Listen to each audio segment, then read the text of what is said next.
Hindi Bible study group के माध्यम से आप सभी का मैं जबलपुर से जॉनसन पॉल स्वागत करता हूं। हिंदी बाइबल स्टडी ग्रुप के माध्यम से और भी 3 कार्यक्रम संचालित किए जाते हैं। जैसे बड़ों के लिए हिंदी बाइबल स्टडी नाम से संचालित किया जाता है। इसके अलावा Hindi Bible study prayer group संचालित किया जाता है। प्रतिदिन दिन में 3 बार वे लोग सामूहिक रूप से प्रार्थना करते हैं और वे लोग इस ग्रुप को प्रभु के सम्मुख प्रार्थना में उठा के रखते हैं। हिंदी बाइबल स्टडी ग्रुप के माध्यम से संडे स्कूल भी संचालित किया जाता है, जो कि छोटे बच्चों के लिए संचालित किया जाता है। इसे संचालित करती हैं सिस्टर सरिता सैमसन, जो कि सतना से हैं। आज आप सभी युवाओं के लिए Hindi Bible study for youth group का उद्घाटन शुभारंभ किया जा रहा है और आज पहला दिन है। और इस प्रकार से इस हिंदी बाइबल स्टडी जो ग्रुप है, इसका चौथे भाग के रूप में युवाओं के लिए आज से अध्ययन कार्यक्रम प्रारंभ किया जा रहा है।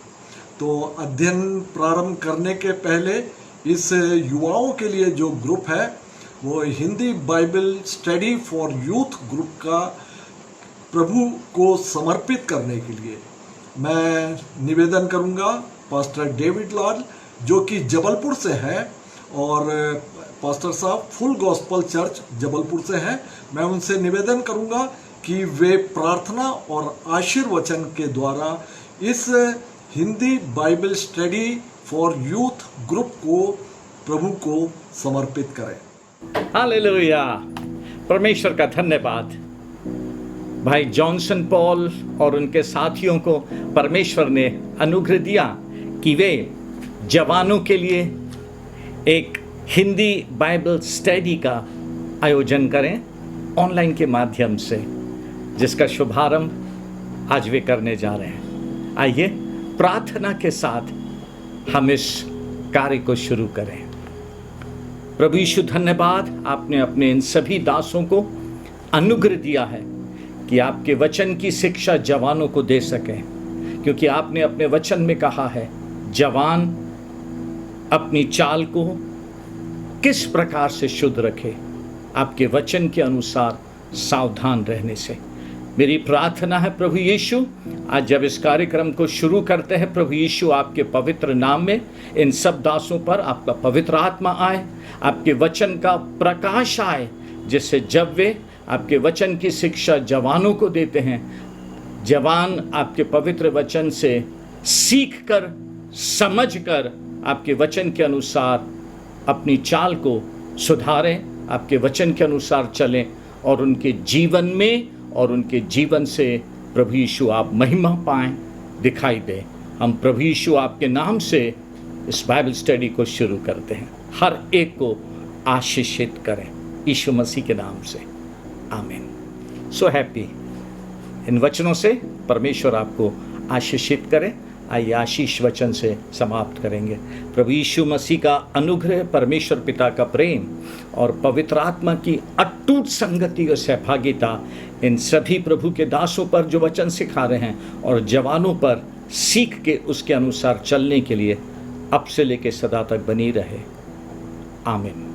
धन्यवाद पास्टर साहब, आपकी प्रार्थना और आपका आशीर्वचन हम सभी ग्रुप के ऑफिशियल्स के लिए प्रेरणादायक है और जो जवान जुड़ रहे हैं और उन सभी का भी उत्साहवर्धन के लिए था। मैं जो सभी जुड़े हुए यूथ को मैं बधाई देता हूं कि आपके लिए, सिर्फ आपके लिए यह अध्ययन दिया जाएगा और आज जो है उत्पत्ति पुस्तक से अध्ययन लिया जाएगा। और अध्ययन के पूर्व हमारे जो ग्रुप के कोऑर्डिनेटर हैं भाई जॉली थॉमस, उनका भी हम संदेश सुनेंगे। मैं आपको ग्रुप के बारे में थोड़ा सा इंट्रोड्यूस कर देता हूं कि हमारे ग्रुप के ग्रुप कोऑर्डिनेटर हैं भाई जॉली थॉमस, जो कि इंदौर से हैं, और ग्रुप के टेक्निकल कोऑर्डिनेटर हैं भाई रेनी जॉन, जो कि रायपुर से हैं, और ग्रुप के ट्रेजरर हैं भाई विजू वर्गीस जो कि भोपाल से हैं, और मैं ग्रुप में जॉनसन पॉल बिब्लिकल फैसिलिटेटर हूं, और हमारे ग्रुप में लेडीज़ भी हैं जो कि इसे संचालित करती हैं, और वे जो हैं वे एंकरिंग का कार्य करती हैं। सिस्टर मीता अर्नोल्ड कटनी से आप हमारे ग्रुप में ऑफिशियल सदस्य हैं। जो आज यूथ का शुभारंभ किया गया है, यूथ के लिए बाइबल स्टडी का, इसके लिए हम अपने ग्रुप कोऑर्डिनेटर भाई जॉली थॉमस का संदेश सुन लेते हैं। सभी को जय मसीह की। मैं जॉली थॉमस इंदौर से ग्रुप कोऑर्डिनेटर। आप सभी का इस अध्ययन कार्यक्रम में स्वागत है।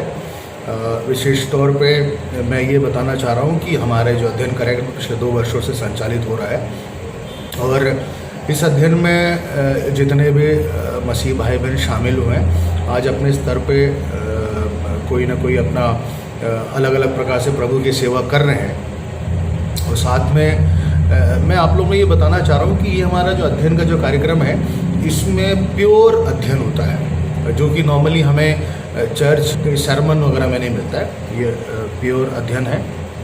तो और चूँकि अध्ययन के माध्यम से ही, बाइबल अध्ययन के माध्यम से हम परमेश्वर की गुड़ बातों को समझ सकते हैं और उनके बताए हुए रास्ते पर चल सकते हैं। तो यही हमारा उद्देश्य इस ग्रुप को चालू करने का था।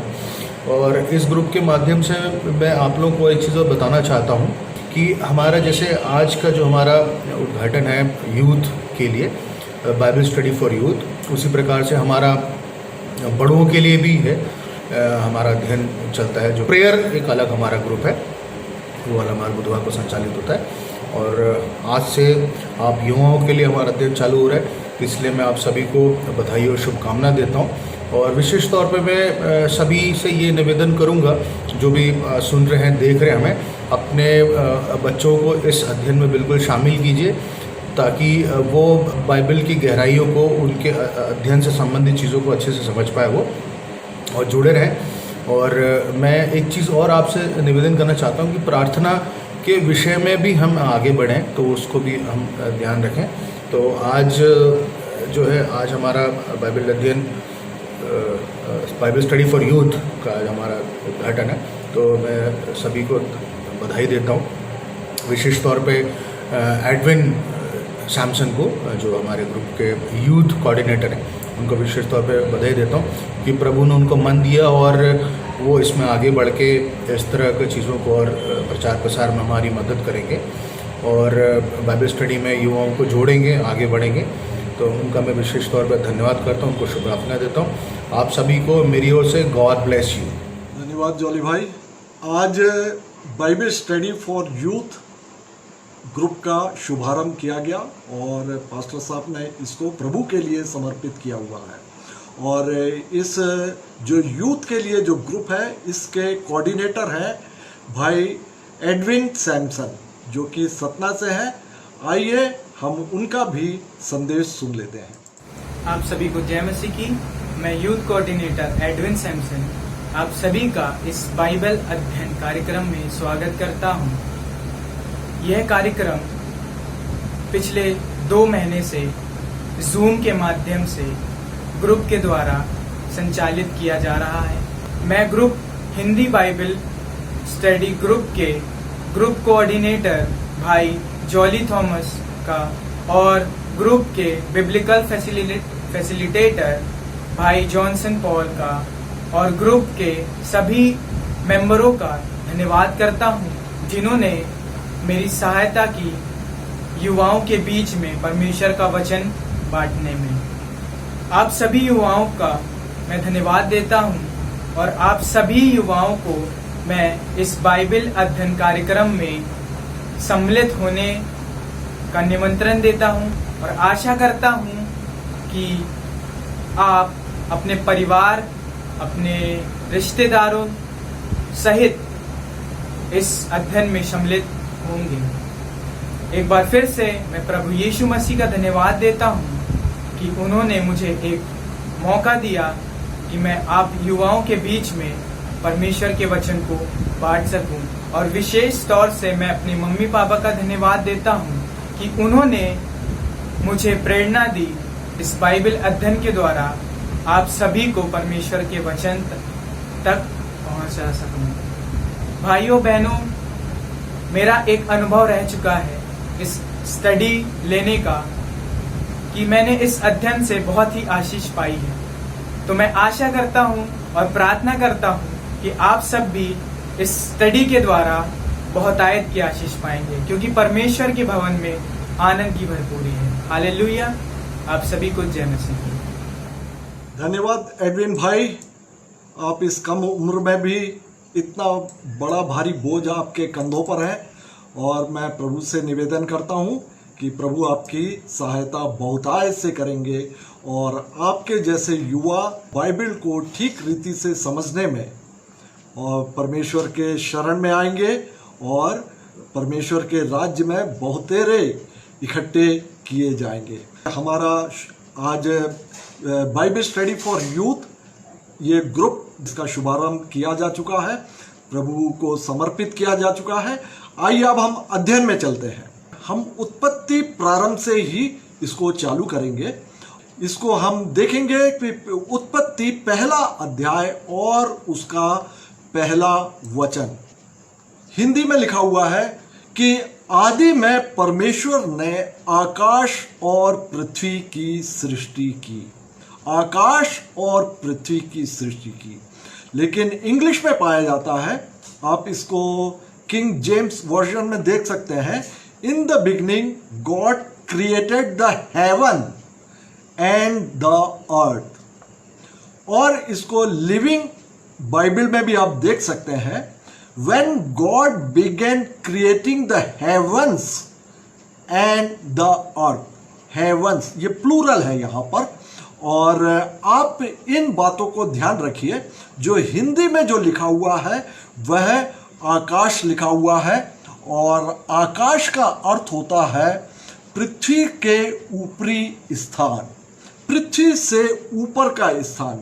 स्वर्ग के लिए भी बाइबल में बतलाया गया है कि पृथ्वी के ऊपरी स्थानों को स्वर्ग बोला जाता है और पृथ्वी के निचले स्थानों को नरक या अधोलोक बोला जाता है।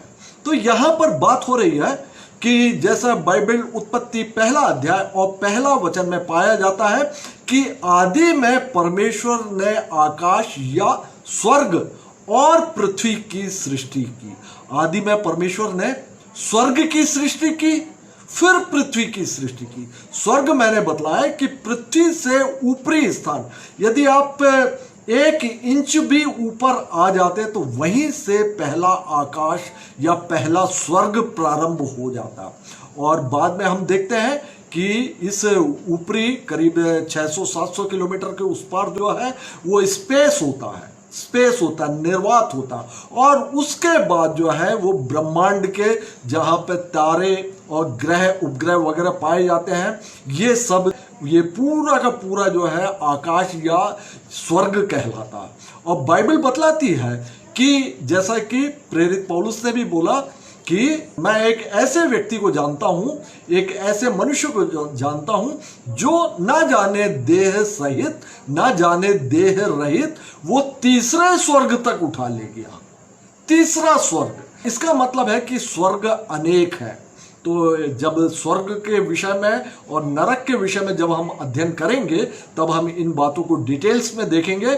और अभी जो देख रहे हैं कि जो उत्पत्ति पहला अध्याय और पहला वचन जहां पे लिखा है कि आदि में परमेश्वर ने स्वर्ग और पृथ्वी की सृष्टि की। आदि में परमेश्वर ने स्वर्ग की सृष्टि की, अर्थात स्वर्ग और स्वर्ग की सारी वस्तुएं और स्वर्ग की सारी सेनाएं। आप देखेंगे कि परमेश्वर अल्फा और ओमेगा है, और परमेश्वर ने शुरू में स्वर्ग की सृष्टि की। स्वर्ग में परमेश्वर का सिंहासन स्थित है और वहां पर स्वर्गदूत स्थित है। तो पहले परमेश्वर ने इसको बनाया और बाद में पृथ्वी को बनाया। तो पृथ्वी जो है किस प्रकार से बनाया? बाइबल बताती है कि परमेश्वर के वचन के द्वारा पृथ्वी वह बनाई गई। परमेश्वर के वचन के द्वारा परमेश्वर ने बोला और पृथ्वी बन गई। और हम आप जानते हैं इस पृथ्वी और उसकी सारी बातों को बनाने के लिए बाइबल बतलाती है कि 6 दिन लगे और 7वें दिन परमेश्वर ने विश्राम किया। तो आप लोग क्योंकि यूथ है, आपको थोड़ा सा लगेगा इस प्रकार से कि बाइबल में परमेश्वर बतलाते हैं कि 6 दिनों में सृष्टि की गई। परमेश्वर क्या 6 दिन में इतनी बड़ी पृथ्वी और सब कुछ बना दिया परमेश्वर ने? आपके अंदर एक प्रश्न हो सकता है। तो आप क्या समझते हैं कि साइंस किस प्रकार से बोलती है? पहले हम साइंस को देखते हैं कि साइंस किस प्रकार के बतलाती है। साइंस बतलाती है पृथ्वी के बनने के विषय में कि सूर्य वो आग का गोला है और वो गैस है वहां पर, वो निरंतर जलती रहती है। सूर्य एक तारा है और वहां पर गैस वो निरंतर जलती रहती है, और वहां पर सूर्य में कई प्रकार के विस्फोट हुआ करते हैं। और पहले कभी ऐसा कोई बड़ा भारी विस्फोट हुआ जिसकी वजह से काफी गैस वो बाहर निकली, और वह गैस वह ठंडी होते होते काफी समयों में पृथ्वी का निर्माण हुआ। इस प्रकार से साइंस बतलाती है। और उसके बाद क्या होता कि पृथ्वी जो है वह ठंडी ठंडी होने के बाद में कुछ पहले द्रव्य अवस्था, गैस से द्रव्य अवस्था में आ जाता है, और द्रव्य अवस्था से वो ठोस अवस्था में सॉलिड रूप धारण कर लेता है पृथ्वी, साइंस के हिसाब से। और जब वो जो पृथ्वी जो है सॉलिड अवस्था में आ जाता है, तब ये जो वातावरण है, जो एनवायरनमेंट है, काफी विषैला होता है, विषैला हुआ रहता है, और वहां पर अनेक प्रकार की विषैली गैस रहती है। ना यहां पर कोई मनुष्य था, ना यहां पर कोई पेड़ पौधा था, ना यहां पर किसी भी प्रकार का प्राणी था। साइंस के हिसाब से हम देखते हैं कि साइंस ये बोलती है कि बाद में हाइड्रोजन और ऑक्सीजन जो गैस जो वातावरण में थे, अनेक प्रकार के गैस थे, कई विषैले गैस भी थे। तो जब हाइड्रोजन और ऑक्सीजन का कॉम्बिनेशन हुआ तब पानी बना, और पानी इस पृथ्वी पर भर गया, पानी पृथ्वी पर भर गया। लेकिन फिर भी ये पृथ्वी पर अनेक विषैले गैस हुआ करते थे। लेकिन जब कभी, और इस बारे में भी बाइबल बतलाती है कि जो विषैला गैस है, इसके आप देख सकते हैं उत्पत्ति उसका 2 अध्याय और उसका 6वां वचन, तो भी कोहरा पृथ्वी से उठता था जिससे सारी भूमि सिंच जाती थी, और प्रभु परमेश्वर ने आदम को भूमि की मिट्टी से रचा। तो आदम को बहुत बाद में मिट्टी से रचा, और हम आप जानते हैं कि 6वें दिन जो है वो मिट्टी से रचा गया। लेकिन उसके पहले की घटना जो है साइंस के हिसाब से जो बतलाया गया है कि यहाँ पर विषैले गैस स्थित थे, बाइबल भी यही बतलाते हैं कि यहाँ पर कोहरा हुआ करता था, और इस कोहरे में फॉग जिसको बोलते हैं वो हुआ करता था, और उसके कारण जो है ये पृथ्वी सिंच जाती थी, अर्थात पूरे पृथ्वी के ऊपर ये विषैले गैस हुआ करते थे। उसके बाद मैंने बतलाया कि साइंस के हिसाब से हाइड्रोजन और ऑक्सीजन का कॉम्बिनेशन हुआ और पृथ्वी पर पानी आ गया। बाइबल भी बतलाती है कि पृथ्वी में पहले पानी था, जैसा कि बाइबल के पहला अध्याय, उत्पत्ति पहला अध्याय के पहले वचन में भी पाया जाता। और उसके बाद जब पृथ्वी पर पेड़ पौधे और प्राणियों के रहने के लिए अनुकूल वातावरण हुआ, अर्थात जब यहाँ पर काफ़ी सालों में जब यहाँ पर ऑक्सीजन आया, तब यहाँ पे पेड़ पौधे और प्राणी इस संसार में आए। अब पेड़ पौधे और प्राणी जो आए हैं, वह साइंस क्या बतलाती है कि ये किस प्रकार से आए। हर एक पेड़ पौधा या प्राणी जो है वह साइंस बतलाती है कि यह जल से ही आया हुआ है, पानी से ही निकला हुआ। साइंस बतलाती है कि पानी में सबसे पहले बुलबुले उठते थे, क्योंकि यह गर्म था, पृथ्वी गर्म थी, और पानी जब बन गया तो इसमें से बुलबुले उठा करते थे, और ये बुलबुले में यह एक न्यूक्लिक एसिड इसके अंदर समाहित हुआ, और ये बुलबुला काफ़ी समय तक स्थायी रहता था। और इस बुलबुले में ऑर्गेनिक और नॉन ऑर्गेनिक मॉलिक्यूल्स आए और उसमें अल्ट्रावायलेट रेस के द्वारा उसमें न्यूक्लिक एसिड बना उस बुलबुले में, और उसके बाद उस बुलबुले में न्यूक्लिक एसिड बनने के बाद में उसमें क्रोमोसोम आए और क्रोमोसोम के बाद में आरएनए और डीएनए आया। इस प्रकार से एक सिंगल सेल बना। पहले कोई प्राणी नहीं, कोई पौधा नहीं, सिंगल सेल जो जिसमें कि जीवन था, और साइंस ये बतलाती है, और इसको यूनिसेल बोला गया है। और जब ये कई यूनिसेल्स जब इकट्ठे होते थे वो उनको बोला गया सिंपल मल्टी सेलुलर सेल्स।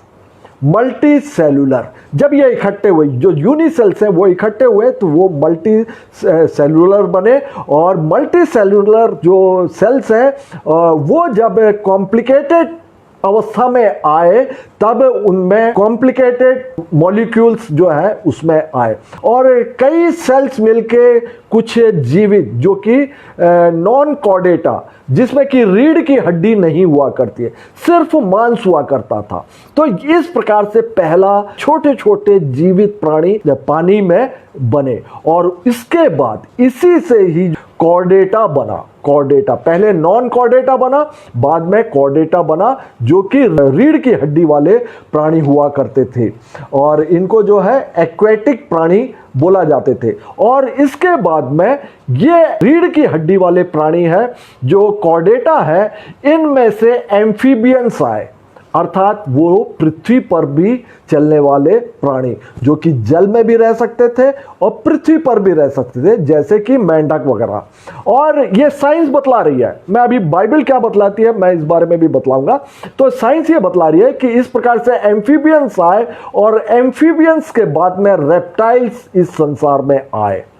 इन समयों में काफ़ी वक्त लगा हुआ है, और रेप्टाइल से हम जानते हैं कि जो क्रोकोडाइल, मगर है, डायनासोर्स हैं, ये सब भी पृथ्वी में आए हैं, और इनके अवशेष हड्डी आज भी पाए जाते हैं, और इसको कोई नकार नहीं सकता कि पहले डायनासोर नहीं हुआ करते थे, क्योंकि डायनासोर होते थे और उनकी हड्डी मिलती थी। साइंस भी इस बतलाती है। और ये रेप्टाइल्स के बाद में ये 4 पैर वाले प्राणी बने, और 4 पैर वाले प्राणी बने जैसे कि हम आप जानते हैं जो भी है, हिरण है, शेर है, भालू है, हाथी है, इस प्रकार के प्राणी जो ये इनका डेवलपमेंट हुआ, और बंदर भी 4 पैरों वाले बंदर भी बने, और उससे मनुष्य बना। साइंस ये बोलती है। और साइड में पहले तो 4 पैरों वाले प्राणी बने, और उसके बाद में उड़ने वाले प्राणी भी वो रेप्टाइल से ही निकले हैं। मुख्य बात मनुष्य के जन्म लेने की बात है, साइंस इस प्रकार से बतलाती है। लेकिन बाइबल ये सब बातें नहीं बतलाती है कि सूर्य से गैस था पहले और वहां से गैस निकला और वो ठंडा हुआ, ये सब कुछ नहीं बतलाती है। कारण है इसका। कारण क्या है? बाइबल जो है ये साइंस की पुस्तक नहीं है। किस प्रकार से बना है, ये हाइपोथेसिस के आधार पर ये साइंस इसको बतलाया करता है, और साइंस ये बतलाती है जो कि डिटेल में इस बात को बतलाती है कि किस प्रकार से पृथ्वी बनी, किस प्रकार से पृथ्वी बनी और जीवन इस पृथ्वी पर किस प्रकार से आया, ये साइंस बतलाती है। लेकिन बाइबल साइंस की पुस्तक ना होने के कारण इसमें जो है डिटेल्स, जैसे साइंटिफिक डिटेल्स इसमें नहीं दिया गया है, सिर्फ बतलाया गया है कि सब कुछ वो परमेश्वर ने बनाया हुआ है। लेकिन बाइबल और साइंस दोनों में किसी भी प्रकार का विरोधाभास नहीं है। बाइबल बतलाती है कि पानी से ही जीव जंतु बने हैं, और पहले जो है पेड़ पौधे ये सब बने, और फिर पक्षी बने और रेंगने वाले और बाकी सब जानवर बने हैं। ये आप उत्पत्ति पहले अध्याय में ही हम इसको देखते हैं। साइंस जैसा बतलाता वैसा ही बाइबल भी बतलाया करती है।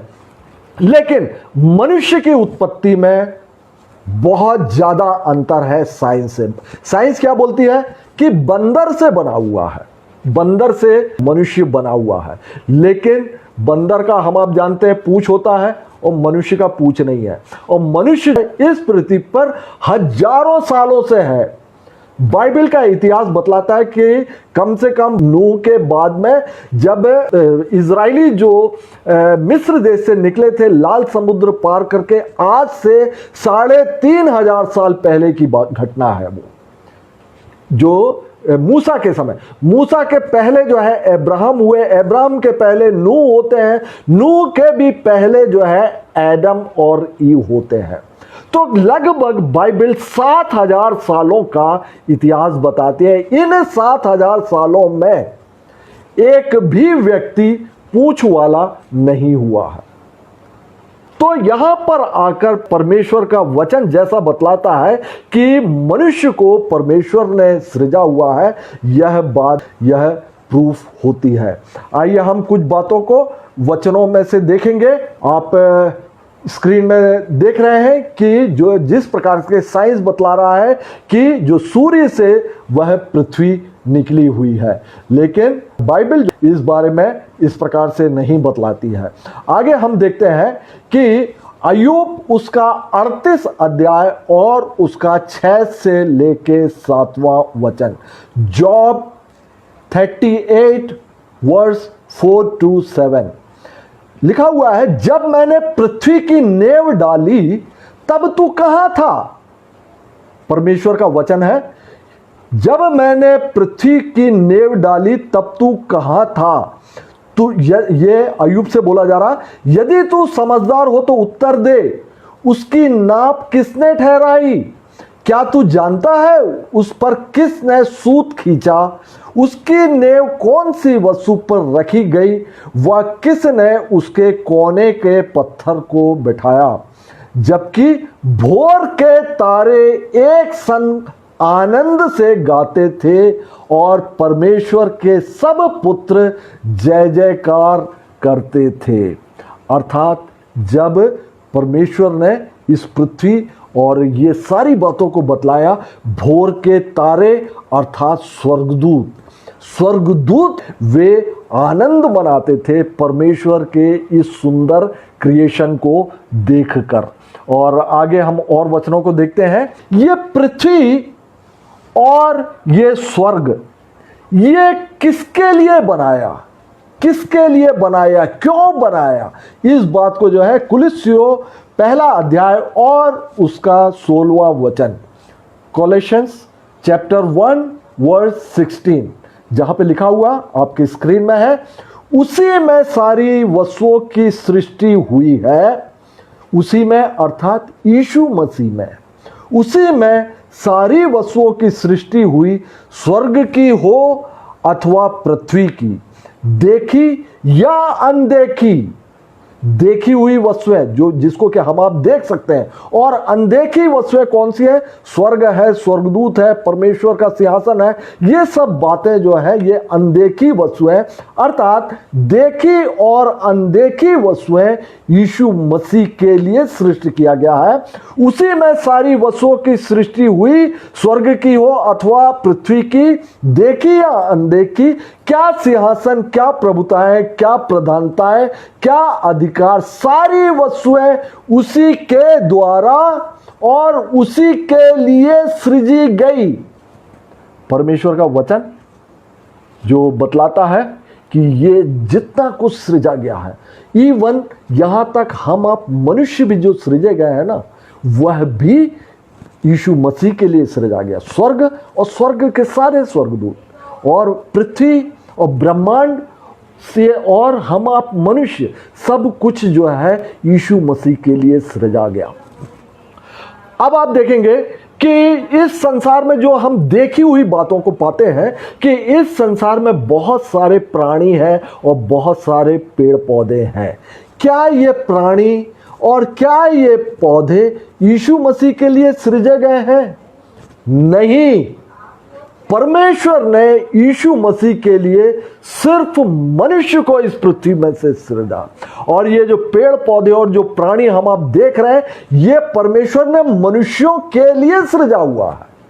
अंतर देखिएगा कि पेड़ पौधे और प्राणी जितने हैं वे सभी जो मनुष्य के लिए सृजा गया है परमेश्वर ने, लेकिन मनुष्य को परमेश्वर ने अपने लिए, अपनी महिमा के लिए इसको सृजा गया है। ये सब बातों को देखते हैं कि ये बातें किस प्रकार से ये स्थिर हुआ करती हैं। इसको हम स्क्रीन में देखेंगे कि जहाँ पर भजन संहिता उसका 33 अध्याय और उसका 6वां वचन, सैम 33 वर्स 6, वहाँ पर लिखा हुआ, आकाश मंडल यहोवा के वचन से और उसके सारे गण उसकी मुंह की श्वास से बने हैं।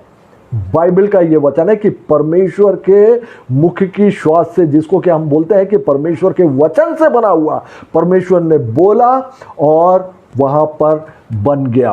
और अब हम आगे बातों को देखेंगे कि हमने ये तक देख लिया कि 5 दिनों में किस प्रकार से परमेश्वर ने सृष्टि की।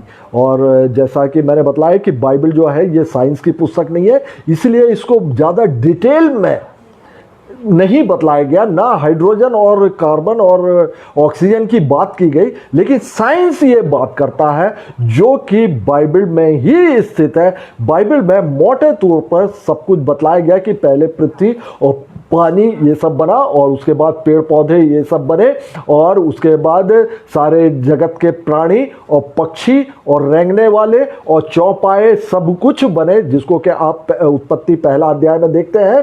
और उसके बाद मनुष्य बना। जब मनुष्य बना तो बाइबल क्या बताती है?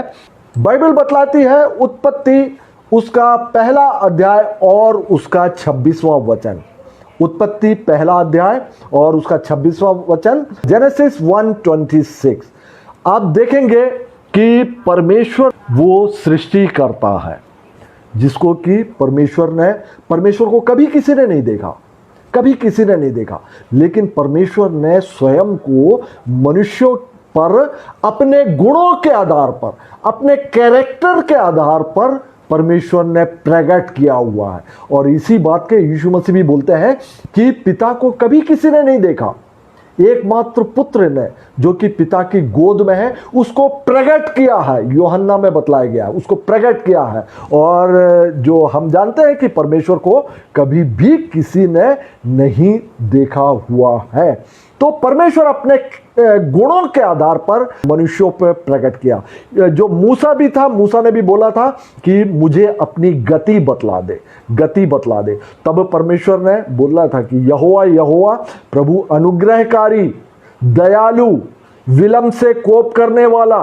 तो इस प्रकार से परमेश्वर ने अपने गुणों को मूसा को बतलाया था। जब मानव का सृष्टि हुआ तब हम देखते हैं उत्पत्ति जेनेसिस 1:26 में कि वहां पर लिखा हुआ, फिर परमेश्वर ने कहा हम मनुष्य को अपने स्वरूप के अनुसार अपनी समानता में बनाए। स्वरूप के अनुसार अपनी समानता में, अपने इमेज और लाइकनेस में, इमेज और लाइकनेस में। ये इमेज और लाइकनेस क्या बात है? यही है वो परमेश्वर के गुण।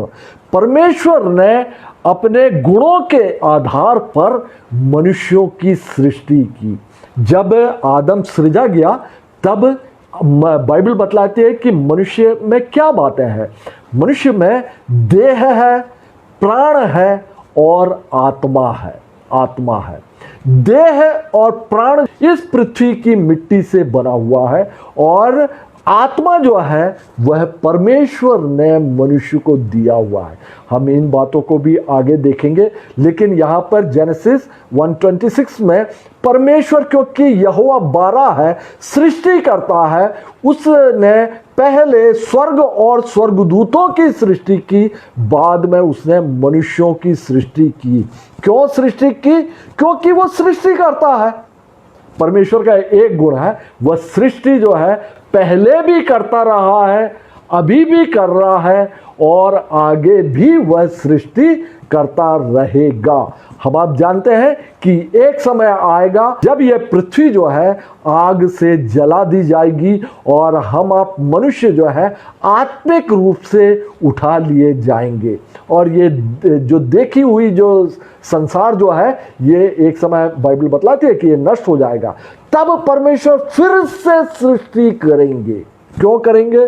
क्योंकि परमेश्वर सृष्टि करता है। जैसे कि पहले परमेश्वर ने स्वर्ग की सृष्टि की और उसके बहुत बाद में, पता नहीं कितने समयों के बाद में, पृथ्वी की सृष्टि की। जेनेसिस 1:26 जो है ये परमेश्वर के मूल सिद्धांतों को बतलाता है। ये एक विशेष डॉक्ट्रिन है जो कि बतलाती है कि परमेश्वर किस प्रकार से सृष्टि करता है। इससे हम जान सकते हैं कि परमेश्वर ने अपने इमेज और लाइकनेस में जो पहले सृष्टि की थी, वह जो स्वर्गदूत है उनका भी इसी प्रकार से सृष्टि किया था।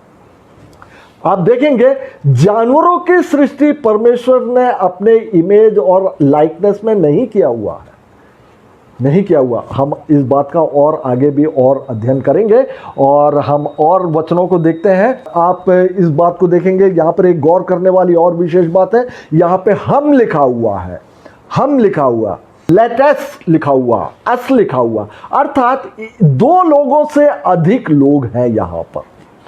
आओ हम, आओ हम, तो ये दो लोगों से अधिक जो बातें हैं वो प्लूरल है। तो ये जो दो लोग से अधिक जो लोग हैं जिसके परमेश्वर ने बोला कि आओ हम, अर्थात आओ हम मिलकर मनुष्य को अपने स्वरूप के अनुसार अपनी समानता में बनाए। तो ये जो आप देखेंगे कि पिता, पुत्र और पवित्र आत्मा, ये सृष्टि रचना में ये पहले से ही सम्मिलित थे।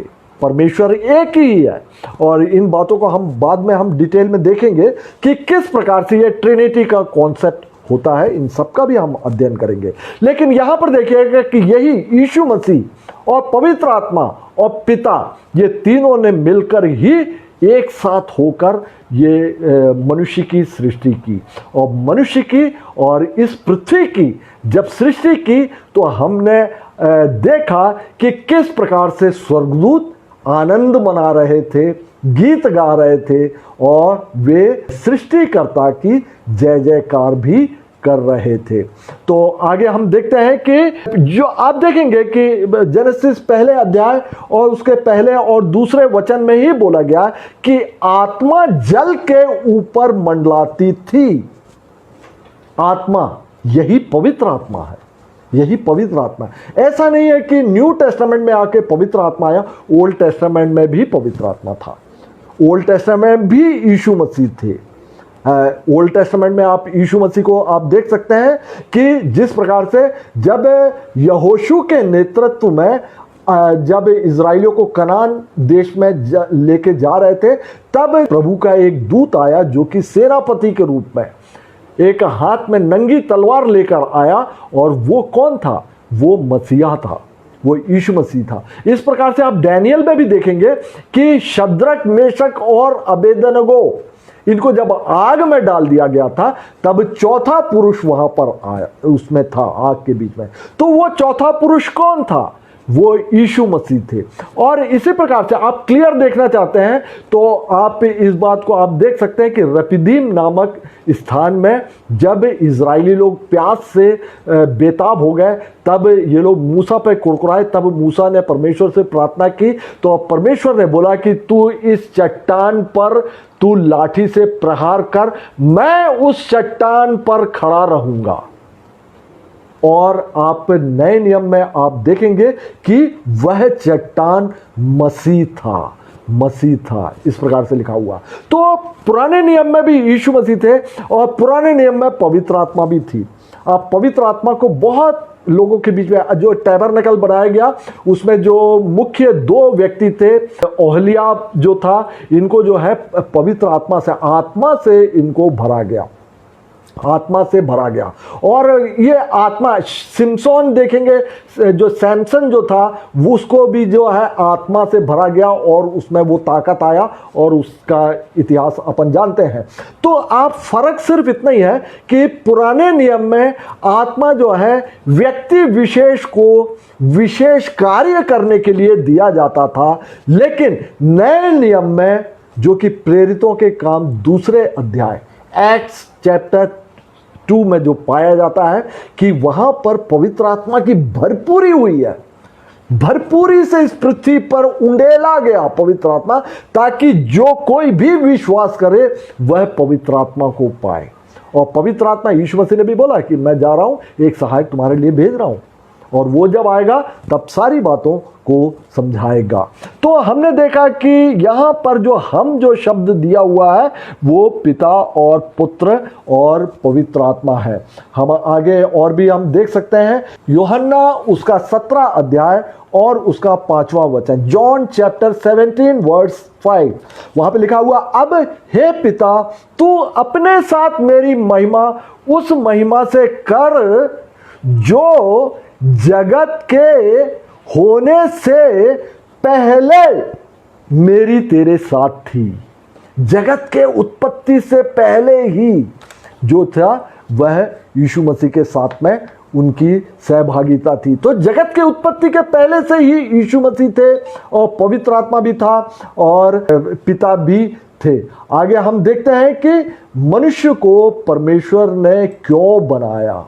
आप इस बात को देख सकते हैं कि उत्पत्ति में जो बोला गया है कि मनुष्य को सृजा गया, ये क्यों सृजा गया। यशाया उसका 43वां अध्याय और उसका 7वां वचन, आइजाया चैप्टर 43 वर्स 7, वहां पे लिखा हुआ, हर एक को जो मेरा कहलाता है, जिसको मैंने अपनी महिमा के लिए सृजा, जिसको मैंने रचा और बनाया। परमेश्वर ने अपनी महिमा के लिए मनुष्य को बनाया।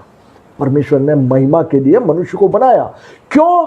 क्योंकि जब ये पृथ्वी बनने के पहले की घटना आप देखेंगे, जो कि यशाया और उसके 14वें अध्याय में पाया जाता है, कि हम अब जानते हैं कि जो लूसीफर जो था उसने पाप किया, घमंड रूपी पाप किया, और उसको स्वर्ग से निष्कासित कर दिया गया था, और उसके साथ बहुत सारे और भी स्वर्गदूत जो कि निष्कासित कर दिए थे और जो कि दुष्ट स्वर्गदूत कहलाए। इन सब का भी हम वर्णन जो है समय समय पर हम देखते भी रहेंगे।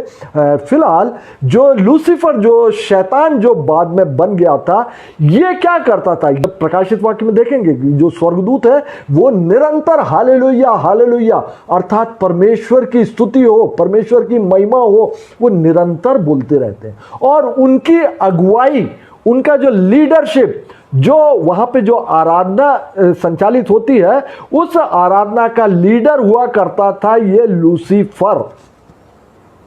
और जब ये गिरा दिया गया, परमेश्वर की स्तुति और महिमा करने के लिए, लीड करने के लिए परमेश्वर ने मनुष्यों की सृष्टि की।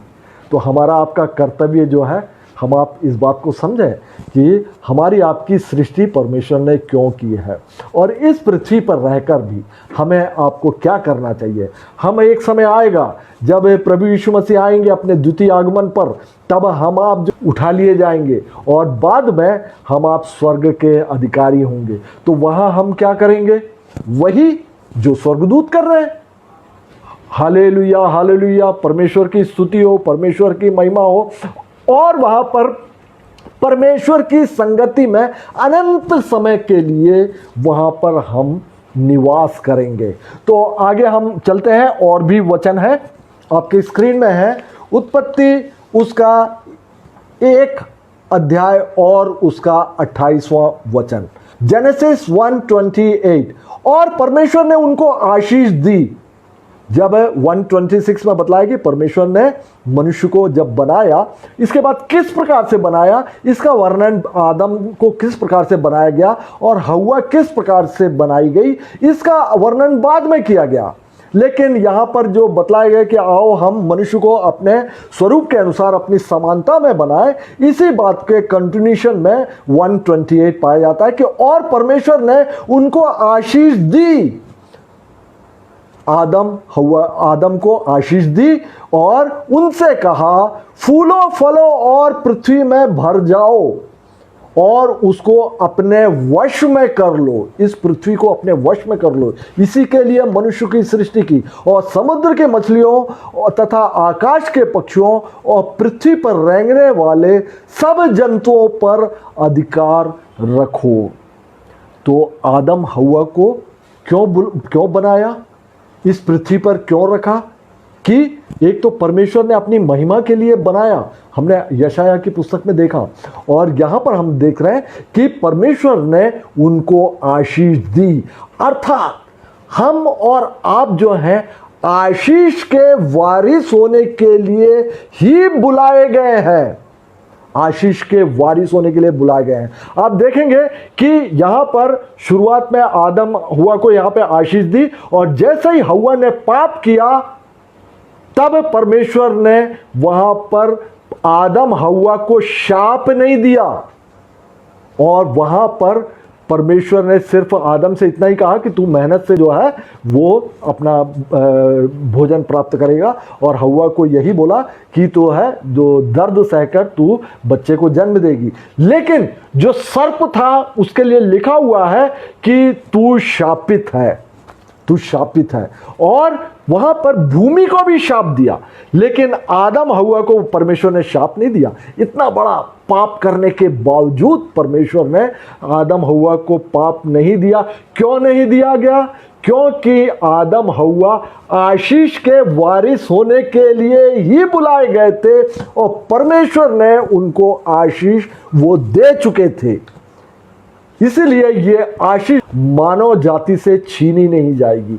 और आप देख सकते हैं बाद में आप देखेंगे नूह के समय में भी, जब जल प्रलय हो गया और अरारात पर्वत पर नूह का जहाज वहां पे स्थिर हो गया, और नूह जब जो पृथ्वी पर वहां पर उतर कर आ गए और उन्होंने वहां पर एक बलिदान चढ़ाया, और परमेश्वर ने वहां पर एक वाचा बांधी और इंद्रधनुष को वहां पर रखा, तब परमेश्वर ने यही आशीष वहां पर नूह को भी दिया था।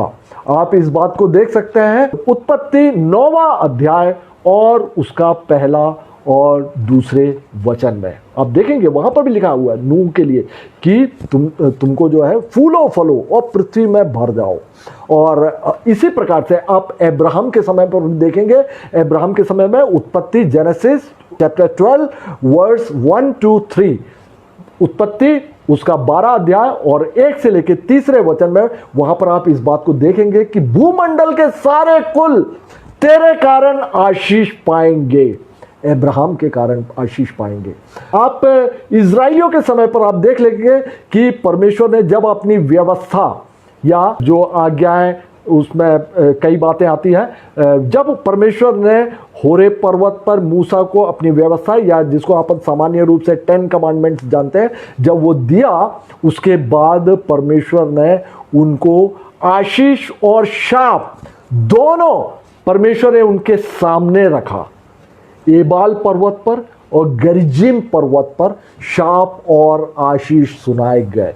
उसके बाद परमेश्वर ने बोला कि तू जो है जीवन को ही चुन ले, जीवन मतलब आशीष को ही चुन ले, तुझ पर शाप ना पड़ने पाए। परमेश्वर किसी को शापित नहीं करते। ये शाप जो आता है ना, ये हमारे और आपके जो परमेश्वर के आज्ञाओं के उल्लंघन के फलस्वरूप ही हम पर शाप आ पड़ता है।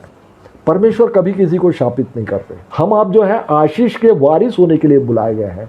तो इस प्रकार से हमने देखा कि उत्पत्ति 1:28 में जिस प्रकार से देखा कि परमेश्वर ने उनको आशीष भी दिया। हम आगे वचनों को देखते हैं। आप देख रहे होंगे कि अब 5 दिनों में पूरा संसार बन गया, और 6वें दिन बाइबल बतलाती है कि मनुष्य को बनाया, और 7वें दिन परमेश्वर ने विश्राम किया। आप सोचिए 7 दिन में सब कुछ हो गया, 7 डेज। ये जो चीज है साइंस के हिसाब से भी आप देखेंगे, आप देखिएगा बाइबल क्या बोलती है। बाइबल जो बतलाती है उसको भजन संहिता जो आपके स्क्रीन में है 90 वर्स 4, भजन संहिता उसका 90 और उसका 4था वचन, क्योंकि 1000 वर्ष तेरी दृष्टि में ऐसे है जैसे कल का दिन जो बीत गया या रात का एक पहर। परमेश्वर का वचन है ये। और यहां पर आप देखेंगे कि परमेश्वर का जो 1000 साल है ना, वो हमारे आपका एक दिन के बराबर भी है। और हम देखेंगे जो स्क्रीन में है 2 पतरस और उसका 3 अध्याय और 8वां वचन, वहां पे लिखा हुआ, हे प्रियो, यह एक बात तुमसे छिपी ना रहे कि प्रभु के यहां का एक दिन 1000 वर्ष के बराबर है और 1000 वर्ष एक दिन के बराबर है। अब साइंस वह बतला रही है कि ये पृथ्वी जो है वो हजारों सालों में बनी है। बिल्कुल बाइबल से कहीं विरोधाभास नहीं है। परमेश्वर का ये जो एक दिन जो लिखा हुआ ना वो 1000 वर्ष के बराबर है। एक दिन मतलब 1000 वर्ष। मैंने आपको शुरू में ही बतलाया कि ये जो पृथ्वी की उम्र जो है बाइबल के अनुसार भी ये 7000 सालों का है। 7000 सालों के खत्म होने में, क्योंकि हर एक बातें जो परमेश्वर की नज़र में 7 जो है वो सिद्ध संख्या है।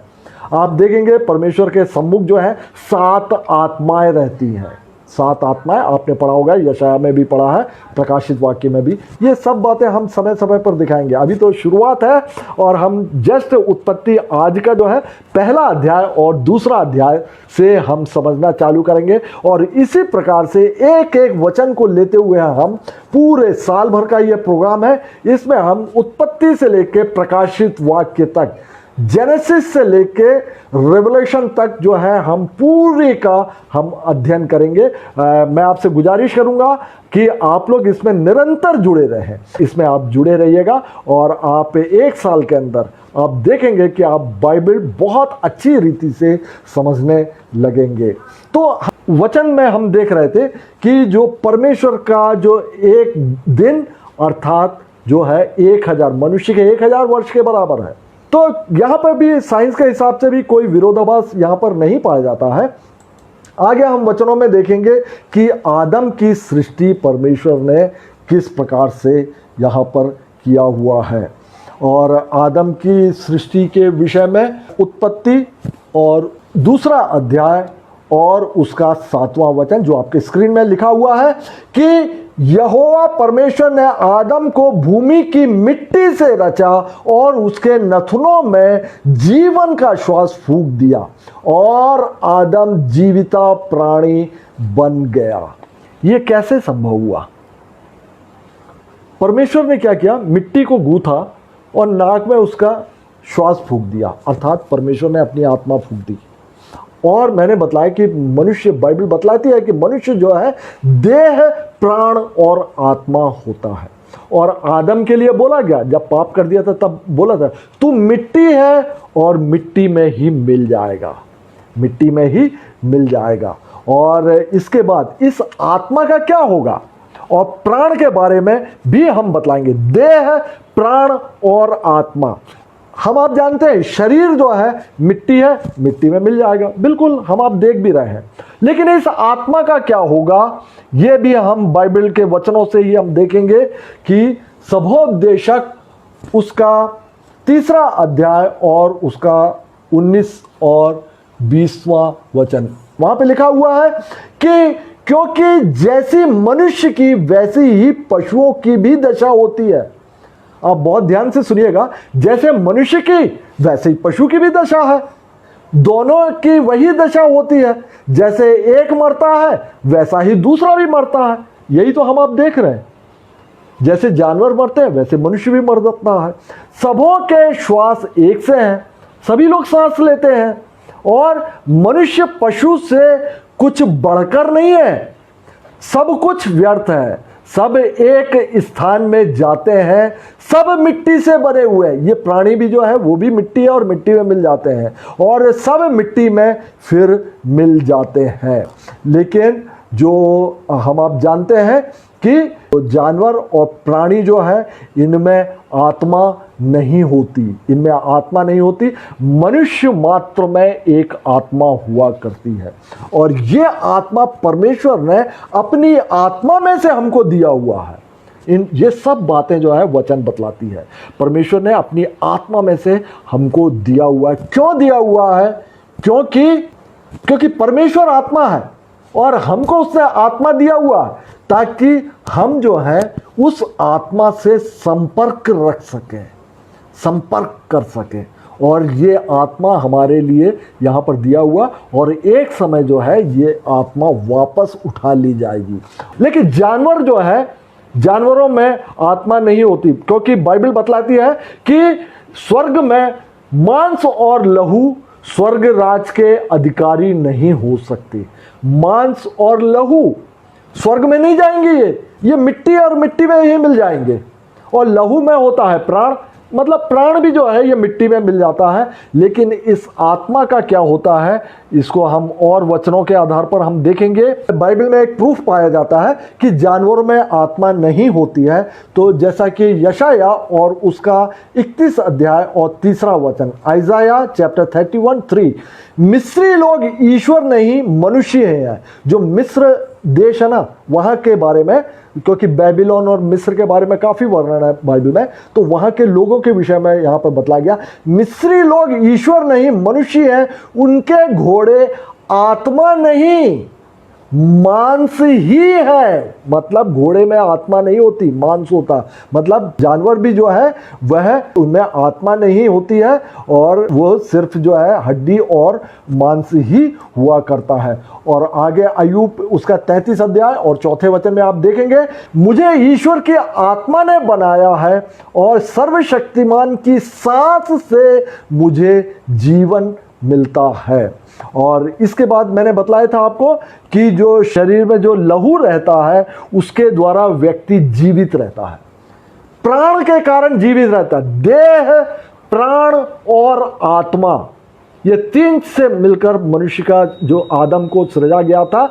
और मैंने बतलाया देह, आदम से बोला था तू मिट्टी है, मिट्टी में मिल जाएगा।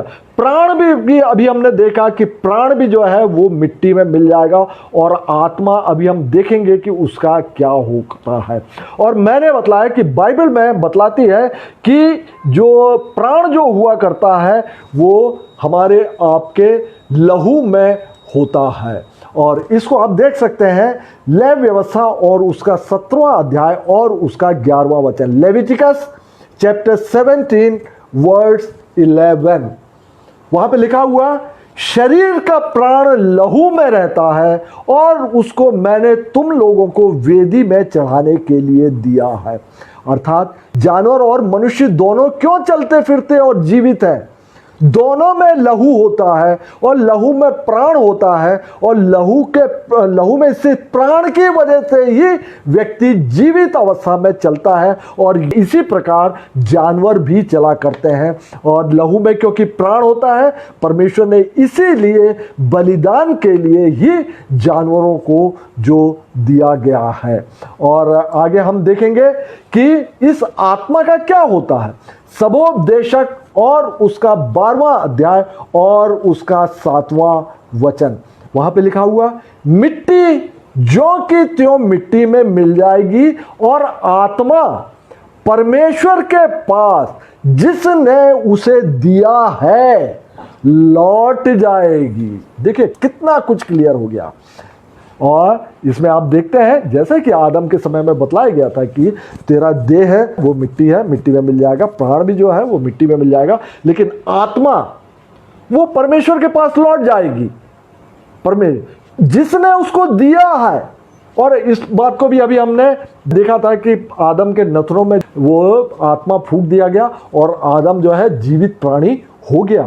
तो इन सब बातों को आज देखा, समय हो चुका है और हमारा ये जो अध्ययन कार्यक्रम है ये ठीक 1 घंटे का होता है। इसके आगे का अध्ययन हम अध्ययन करेंगे और आप अवश्य जुड़िएगा। मैं आप सभी का धन्यवाद करता हूँ और प्रभु का भी बहुत बहुत धन्यवाद।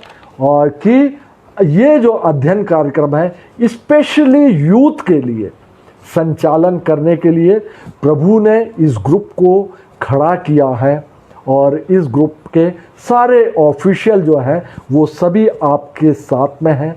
प्रभु की महिमा हो। और मैं विशेष तौर पर पास्टर डेविड लाल जो कि फुल गॉस्पल चर्च जबलपुर से हैं, उनका मैं हृदय से आभारी हूँ कि उन्होंने इस ग्रुप को अपने प्रार्थना और आशीष वचन के माध्यम से प्रभु को समर्पित किया।